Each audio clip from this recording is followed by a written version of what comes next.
7월 21일 아차산 실호봉 195일차 사설을 읽어주는 남자.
(2023년 7월 21일) 금요일 경기일보 사설을 읽어드리겠습니다.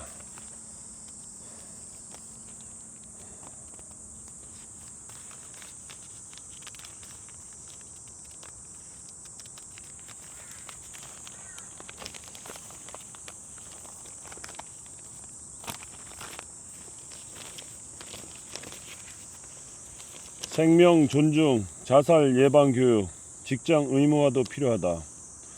우리나라의 자살률은 경제협력기구 개발 OECD 회원 중 가장 높다. 통계청의 한국의 안전보고에서 2022년에 따르면 한국인의 자살률은 인구 10만 명당 24.1명이다. OECD 평균 자살률보다 2배 이상 높은 수치다. 우리나라 청소년의 자살률은 OECD 회원국 중 4번째로 높다. 10대에서 20대의 자살은 매년 증가하는 추세다. 심각한 사회 문제가 됐다. 지난달 21일 학교에서 자살 예방 교육을 의무적으로 받도록 하는 자살 예방법 개정안이 국회 본회의를 통과했다. 청소년의 자살을 예방하고 생명 존중 문화를 조성하기 위한 것이다.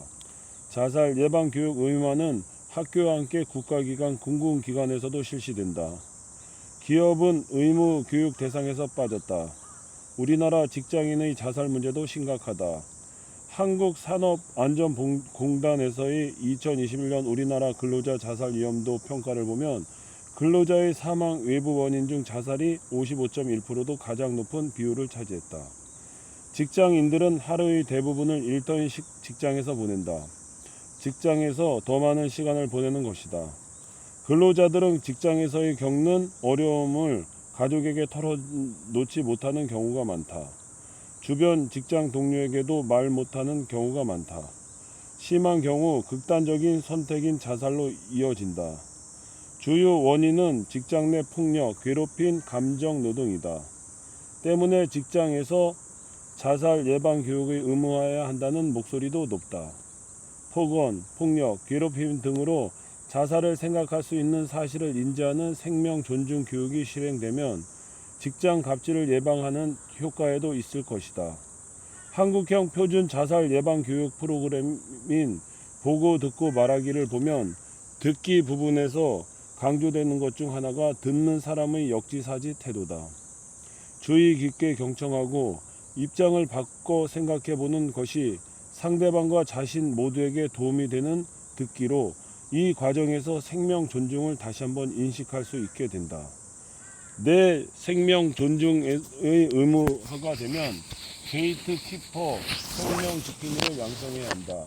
게이트키퍼는 자살 위험성이 높은 사람을 발견, 자살 예방센터 등 전문 기관에게 의뢰 연례하는 사람이다. 세계적으로 게이트키퍼 양성은 중요한 자살 예방 정책으로 인정받고 있다. 우리도 자살 예방을 통해 일터에서 게이트키퍼를 키워낼 필요가 있다. 아직 대부분의 민간 기업에선 생명 존중과 별 관심이 없다. 시군 자살 예방센터에선 교육에 기업 참여를 권고하고 있지만 민간 기업의 자발적 참여는 크게 떨어진다. 근로자 복지 차원이든 직장 내 분위기 쇄신을 위해서든 생명 존중 교육은 필요하다. 공군 기관 의무화에서 민간 기업 확대가 필요하다. 오늘의 사설이었습니다. 행복한 하루 되십시오. 감사합니다.